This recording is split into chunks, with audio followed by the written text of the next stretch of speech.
Sally, and it's just a joy to be able to come down here and get to see you folks. And my goal is to be able to encourage you. My goal is to be able to give you something that might just strengthen you, challenge you to get out there to be a witness, to get a fresh burden for some neighbors, perhaps some folks that might be a little harder to reach. Some folks that might be apathetic, maybe even evolutionists, atheists. My goal over the next couple, 3 days is to give you some ammo. Maybe you can't remember all of it, but maybe you learned something new, something fresh that you can use to help you to be able to give a defense and answer to those that might ask you or might throw an objection your way. And I do have some literature here that can help in this. We produce these things by the thousands, so please come grab some of these. They're free. It's a pamphlet called 5 Qs or 5 Questions for an Evolutionist.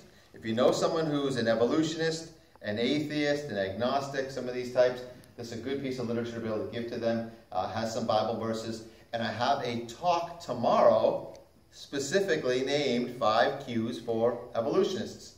So here's where we're going. Tonight we're going to talk about, should the evidence for creation be taught in schools? By the way, if you can't see the overhead, please feel free to move. No one's going to be offended if you move around a little bit right now, because I've got a lot of stuff up there, and if you're going to miss the graphics, you're going to miss a large piece of the presentation. So if something's in your way, feel free to, shuttle around side to side or whatever. You're not going to bother us the least bit. But that's tonight. But then tomorrow, 5 Qs for Evolutionists, that's the talk. So if you want to get a primer on it, here's the pamphlet. And then on Sunday, we'll start off in Sunday school by talking about my favorite creatures in all the world, which is dinosaurs. I love these ones especially. They never talk back to me. So these are some great, come see these afterwards. I've got a megalodon tooth. This is a giant shark, 30 times bigger than the modern white shark, great white shark. Massive, massive creature. I've got a T-Rex tooth here. I've got a, this is the tooth of a Spinosaurus. You can take a look at that afterwards. This is coprolite. Does anybody know what coprolite is? Any dinosaur lovers who know what coprolite is? It's fossilized dino doo-doo. It doesn't stink anymore, I promise. You can hold it. It won't bother you the least bit. So you can come take a look at some of these goodies afterwards. The books are available as well. This is my book, Chronicles of Dinosauria. It goes through dinosaurs from a biblical perspective, clear from creation, all the way up through the stories of dragons and a lot of this stuff till modern times. The possibility that there could still be, in some very remote areas of the world, some dinosaurian creatures still out there. And so I really cover the whole world history from the perspective of the dinosaurs. And so if you have a friend who likes dinosaurs, or maybe some kiddos in their family, or maybe belated Christmas present, I don't know. These are available on Barnes & Noble, Amazon for 16 bucks plus shipping, $10 if you want to get one while I'm here. I've got plenty of them, so if you would like me to sign one for you, happy to do that as well. That is going to be our topic for Sunday school, is the truth about dinosaurs. Then Sunday morning, we're going to talk about the early Earth. What was it like on our primeval planet? Was it slowly ape-like creatures, ape men evolving into humans as we know them today? Or was it an Edenic paradise? And so the Garden of Eden or ape men, we'll talk about that. And then we'll wrap up Sunday night with talking about the great flood of Noah's day, a talk called Faith, Flood, and Fossils. Faith, Flood, and Fossils. So that's really our creation investigation. That's where we're going over the next couple days here. And again, my burden is it'll be a blessing to you and perhaps challenge you to be active as a witness and a testimony, even with some of the folks that we might be a little intimidated by. We shouldn't really ever be intimidated by anybody. We have the best news in all the world, available salvation. And even if you say, well, I got a real hard relative, how would you like to have had the Apostle Paul for a relative?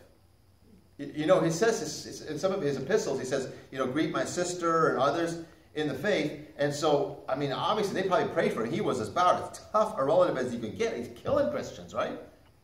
Putting them in jail. So how would you like to have had him for a relative if you were a believer? That would have been tough. So probably going to get tougher than that. Well, tonight our topic is this. Should creation be taught in the public schools? If you have been even a little bit clued into the news with regards to origins over the last 10, 20 years, you know this has been a hot topic out there.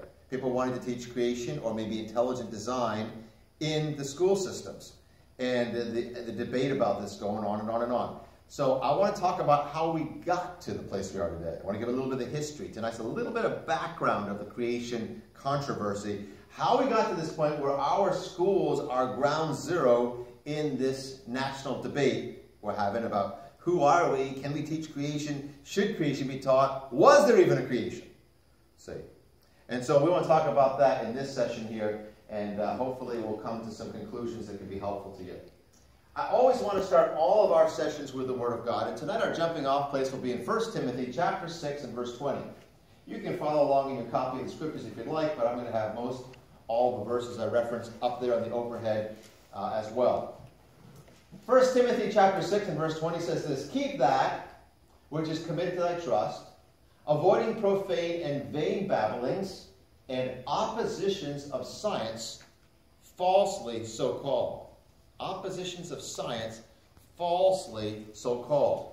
Now in the Greek, this word that's translated in our authorized versions as science is gnosis. Gnosis. That is the Greek word for knowledge. And yet we see the author here, Paul, saying there are certain things that will pass off as science. That is knowledge that we would classify as science, but it's falsely so called. It isn't real science. We could call it pseudoscience. That which passes off under the guise of science or scientific knowledge that really isn't. And this is going to become important as we go through our presentation in a little bit, but the Bible warns us about pseudoscience. Here's our outline for tonight.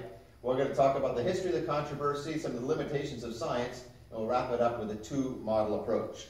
Now, I can tell that you guys are interested in science. I'm just chatting with some of you guys. You commented you like the dinosaurs, or you like my tie, different things like this. And anybody have biology in here? How many of you guys had biology class somewhere along the way? Most of you guys probably did. Did you get to dissect anything? Did anybody dissect anything? What'd you dissect? Frog. A frog, okay. Anybody else? Anybody dissect, yeah?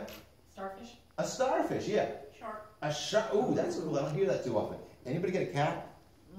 Nobody got a cat? What'd you get? A squid. A squid, yeah. All right, you did the squid thing.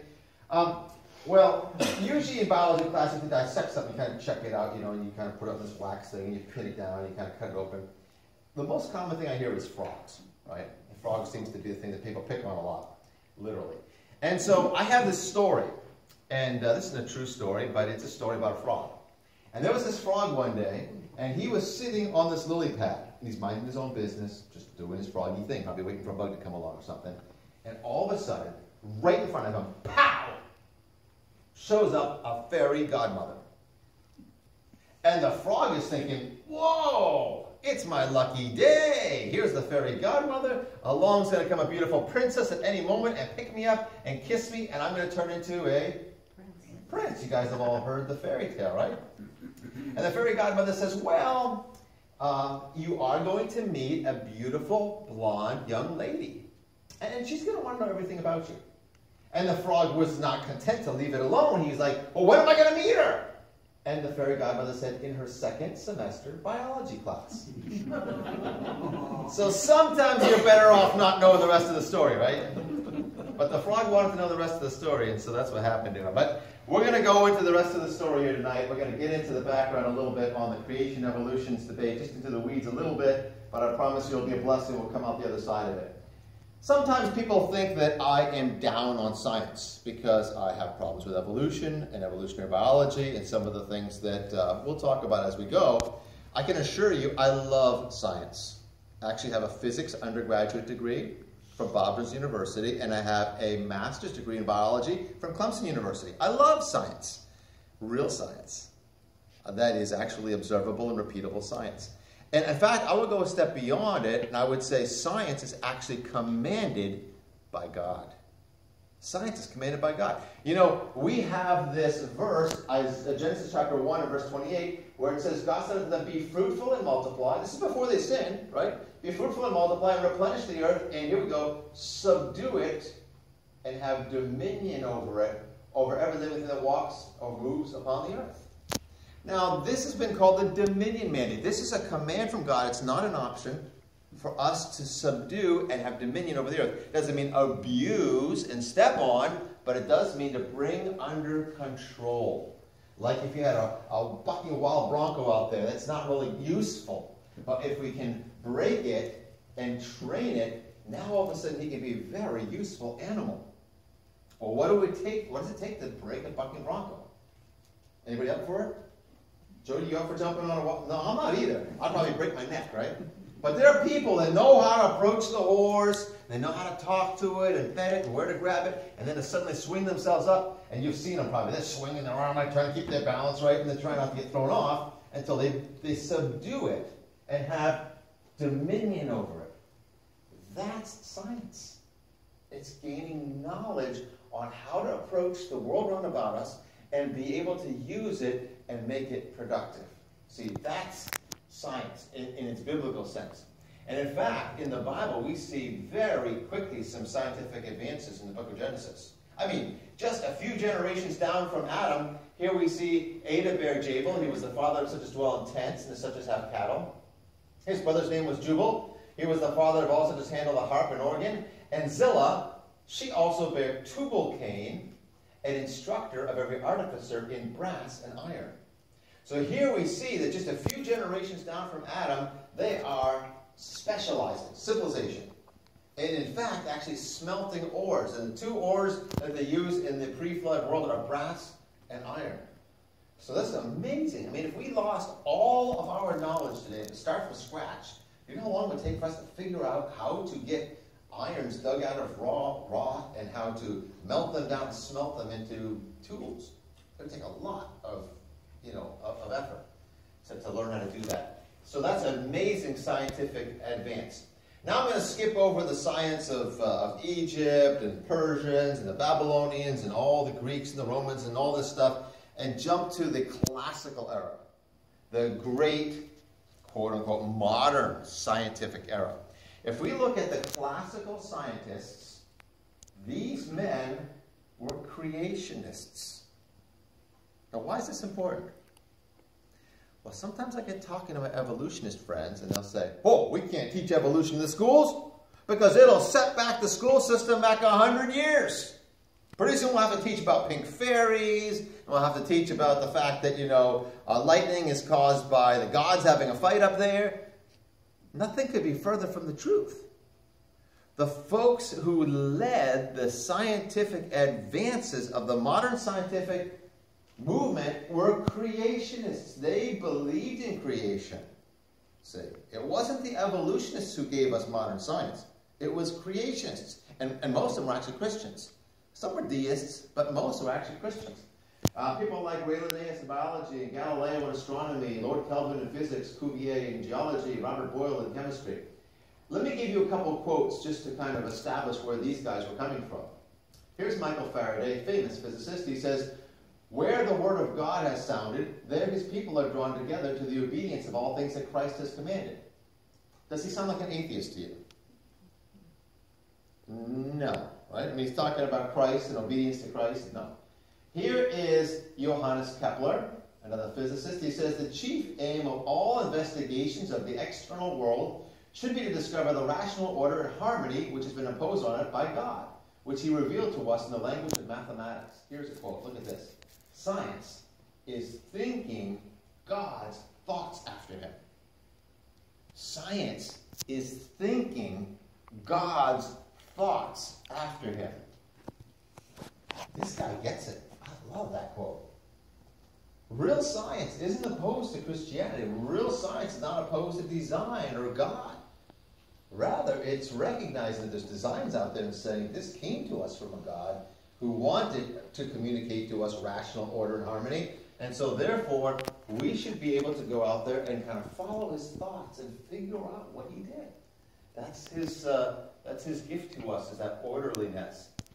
Here's Sir Isaac Newton, who established laws of physics, gravity, and the motion of the planets. He said this, the most beautiful system of the sun and planets and comets could only proceed from the counsel and dominion of an intelligent being. This being governs all things not as the soul of the world, but as the Lord over all. The supreme God is a being eternal, infinite, absolutely perfect. Here is Copernicus. Copernicus was the one that really helped build the model out of the Earth revolving around the sun. You know, they used to say, well, the earth is stable and the sun kind of comes up. Well, we still say the sun rises and sets, but that's from the earth frame of reference, and there's nothing wrong with that. But the point is that the earth really goes around the sun, as do all the planets, and he helped lay that out. And Copernicus was motivated to comprehend the mechanism of the universe wrought for us by a supremely good and orderly creator. The system the best and most orderly artist of all, framed for our sake. One more quote. Here's William Paley. Now, Paley's famous for what's called the design hypothesis. And in his book, Natural Theology, he said this: the discovery of a watch upon the sand carries a message of design. The inference, we think, is inevitable. The watch must have had a maker. Here's what Paley is saying. Let's say that you and I are walking down along the coast here in North Carolina, and we come around a bend, we see some rocks and some sand and some driftwood and some shells and little bits of flotsam and jetsam that came up on the beach, and then we see a watch. And I pick up this shiny thing and I show it to you, and perhaps you never before in all your life have seen a watch. But here is a watch that you can wind up and they say, hey, look, it's working. And you say, oh, that's just the same as the rocks and the dirt and the sand and the water. And just maybe over time it all kind of drifted, all the pieces and parts to do that. Now, is that reasonable to think about that? That just nature altogether would fling all these things, the spring, the mechanism, all the gears, and for it to be useful and functional that way? Well, we would say, no, that's not reasonable. The inference we think is the watch must have had a maker. It's fundamentally different from the rocks and the driftwood and the other things that we see round about us here, right? And so he's inferring the idea of design demanding a designer. And really that's what Paley, his book was 1839. Very interestingly, Darwin's book would come 20 years later, and in many ways, Darwin's book, Origin of the Species, was a response to William Paley. Very fascinating. Many of the arguments, if you go back and read both of those works, Paley's and Darwin's, those are the same things we're arguing still today. Could this happen by chance? No, it demanded a designer, and that's what they were arguing back in those days. So that's a little bit of the history. Now, after that, after the 1700s, when this, really a lot of this modern scientific, late 1600s, 1700s, got going, the 1800s was a time of turmoil. You had a lot of change. You had the anarchy of the French Revolution, Freudian psychology, the start of communism. And into this mixture comes a guy named Erasmus Darwin. Now, Erasmus was Charlie's grandpa. So Charles Darwin didn't just kind of happen on theory of evolution. No, it had been kind of working around and swirling around out there during the 1800s, this time of kind of rebellion against the status quo, rebellion against classical science, rebellion against design and this, this previous ways of thinking. And so Erasmus actually wrote a book on evolution called Zoonomia. So this is kind of a running in the family, if you will, when Darwin finally came around. And then we have a guy by the name of Lyell. Now, Charles Lyell actually is a real key player in this whole thing. And he was the guy who first came up with this idea of millions of years. You ever wonder, where did they get this idea that Earth is millions and even billions of years old? I mean, where did they get that from? You don't get that reading the Bible, right? So where did that first come in? It was a guy named Charles Lyell. He was actually trained as a lawyer, and he's very articulate, and he wrote a book called Principles of Geology. And Lyell had a stated goal. His stated goal was this: to free the science from Moses. So all of this influence in the world of science on creation and design, and even the flood, causing the big geological formations, causing the fossils like this dinosaur knee bone here. The flood was the answer. Well, he said, no, let's free science from Moses. Let's free it from creation, free it from the flood, and let's kind of get over here where we can kind of think in terms of millions of years and evolution, and let's get rid of... So did he have a little bit of a slant? Oh, yeah. He had his own little hidden agenda there, didn't he? And so sometimes people say, well, you creationists, we let you into science. You believe the Bible. You've got a hidden agenda. Everybody has an agenda. We all have a worldview. That's reality, right? We all have a perspective, a philosophy that we bring into the mix. And this guy sure did. He believed in the millions and millions of years, and he wanted to free the science from Moses. So he tried to convince people, look, you see something like the Grand Canyon? Don't think about it as a flood event that happened during some great catastrophe. Think of it as something that happened very slowly over millions of years. That Colorado River down there, it looks small, but over millions of years it could erode away that whole canyon. One little grain of sand at a time. That was Lyell's idea. That was his contribution. And then you have Charles Darwin, pretty young guy, age 22. He gets on board this boat, the Beagle, and he goes out to sail to the New World. And as he goes in 1831 on the Beagle to come sailing to South America, he takes 2 books with him. He's a naturalist. He's going out there. He takes the one book that he'd gotten in college because he was a divinity student. He actually was trained in the Word of God. So he takes his Bible with him, but then he also took this new book, Principles of Geology, by Charles Lyell. And Lyell's book would change Darwin's life forever. He would sit there and think about that book in geology and say, what if the Earth is millions of years old? What if we apply that to biology? What might species do over millions of years? As far as new species coming into existence, whole new kinds of animals coming into existence by evolution. And really, that's what set him onto his theories. Now, Darwin's theory was not the first theory of evolution. We already talked about the fact that his grandpa had some theories of evolution. Another guy who was pretty famous that has theories of evolution was Lamarck. Now, you may have heard of Lamarck if you ever took biology class. But Lamarck had this idea called acquired traits. That is, if maybe your parents were forced to do back-breaking labor and they get a little hunched over, maybe the children would be a little hunched over. And maybe if they had to get hunched over even further, their children would be hunched over to the point where people are running around on all fours. And somebody asked him, well, what about the giraffe? And he says, well, here's what I think about the giraffe. The giraffe started off as a small horse-like animal, but it ate all the leaves at a certain level, had to reach its neck a little higher, then it ate all the leaves at that level, had to reach its neck a little higher, and each subsequent generation of giraffe would form a little bit longer neck. And that's how the giraffe got a long neck. Now, there's a problem with that theory. Acquired traits. What's the problem? Who knows? What's the problem with Lamarck's theory? Does anybody know? Everybody's real quiet. Pick on somebody here. Don't pick on me. Give it a try. What's the harm? Somebody? Anybody know? I'm trying. The Bible says that every creature comes up of its own kind. Okay, so biblically, we would say it's wrong to think that one animal can change to a fundamentally different kind of animal. God has created animals after their kinds. There's a scientific problem with it, too. The giraffe would be like this big instead of like this big. Okay, so why didn't it keep getting longer? That's a good question. Absolutely. Let me ask it this way. Let's say I go to war, and while I'm at war, one of my arms gets blown off. And so now I only got one arm. Do my children get all one arm? Why not? You're born with the genes, and you're gonna pass on your genes there. Exactly. Give that guy a gold star. You're not passing on things that happen to your body. It's in the genetic code that gets passed on.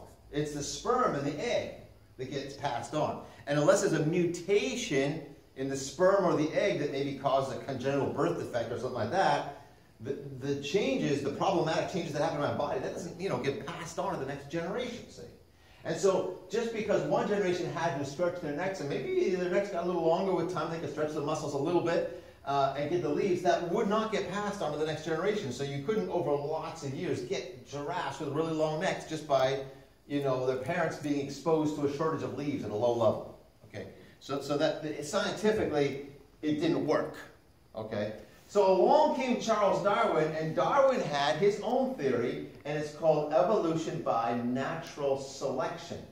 And so for some of you guys, it's been a little while, so I'm going to give you just a quick review on Darwin's theory.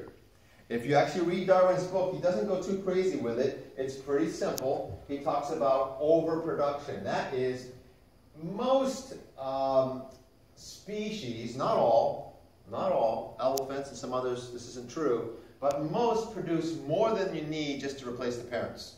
The classic example is rabbits, right? But cats, dogs, some of you got rats, another one. Oh, they breed like crazy, right? But when I was a kid, my dad got rabbits.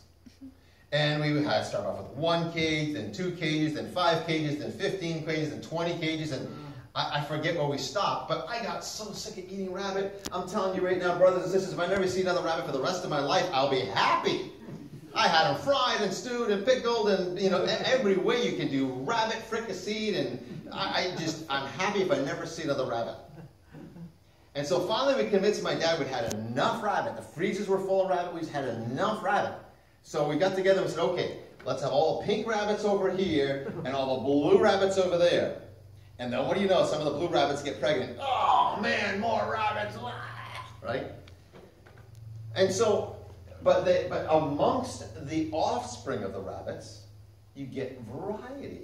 Some have a little longer fur, some have a little shorter fur, some will have a little bit, you know, more tan coloration, some a little more white coloration. And all this is just the genetics moving around. But Darwin noticed this. He was a pigeon breeder. And he said, what if, just like we select dogs and dog breeds for certain things, what if nature could select, maybe the weather gets colder and the one with the longer fur survives a little better. And nature just, it selects that. And against some others that maybe survive a little better because it's got longer fur. And so the population shifts to longer-haired rabbits.